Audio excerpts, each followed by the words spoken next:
Just want to, on a slightly more serious note, if I could, obviously there's been a great deal of loss in the last sort of 18 months, 2 years with, some fantastic musicians, Bowie, who we talked about before, and then obviously a guy who you guys know well, knew well with Chris Cornell this year and Chester as well. Just want to get sort of your thoughts on it, because we've been doing a bit on our show. We obviously relate to a lot of men, and we have a big problem in the country with a high suicide rate and stuff like that. And obviously it seems to affect even people that appear like they've got it all. It must really rock you guys as well when hearing news like that and people that you think have got it all together. When it comes to someone like Chris Cornell or Chester, depression is a disease, and everybody kind of goes through it their own way. I can't speak for anybody else's condition, but the hardest part is when you lose a friend, and I just always immediately think of their families and their bandmates, and because going through something like suicide, it's a long road, and Chris was such a beautiful guy, man. He was the sweetest person. He was so talented. He had so much to offer that it was a real shock to hear that he had gone.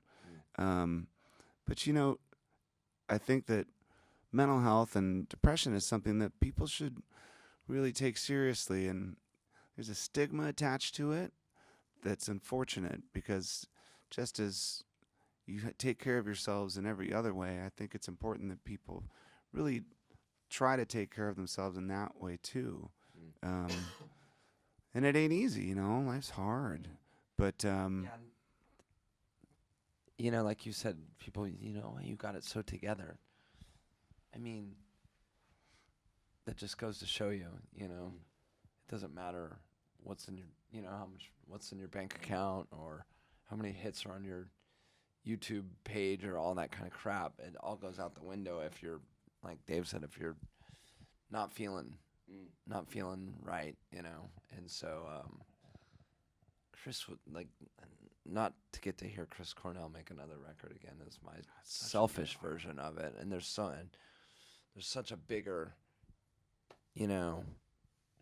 such a bigger hurt beyond my own selfish. I barely knew him a little bit, but what I did know him, he was super cool. I didn't know Chester very well at all, but I knew Chris a little bit, and Dave knew him a little bit too. And we just loved his records, man. Some of the first stuff me and Dave ever jammed on when we would just goof around in the jam room, or in the rehearsal room in between Biff. I can remember as far back as when I first joined the band, and me and you just playing Soundgarden riffs together. yeah. And I remember making Nothing Left to Lose with the guy who engineered and produced some of their records, and we would just listen to their records a lot. They're big inspiration for us as musicians, and Chris Cornell is just a master. So the loss, it's a bummer, but like Dave said, that's a real thing. Look after yourselves and your Look mates. after yourself, and if it looks like someone's down, way down, check on them. Some great words. And that's it. Thank you for co-hosting the Morning Rumble on The Rock today. Taylor Hawkins, Dave Grohl, all the best for the album, which is out September 15, Concrete and Gold. Yeah. All the best for that. It's a great album. We heard it the other night. It's fantastic. And keep on rocking in the Rock 1500, because you guys are killing it. Yeah. Good luck with your thing that you got going on. Yes. Yeah, I'm really Oh, rooting for you. You've already forgotten what it was. Yeah, I'll I let you don't know. care. I don't fucking care. Sexy, this DJ. Whatever. Yeah. I'll let you know. Thanks, guys. Thank you.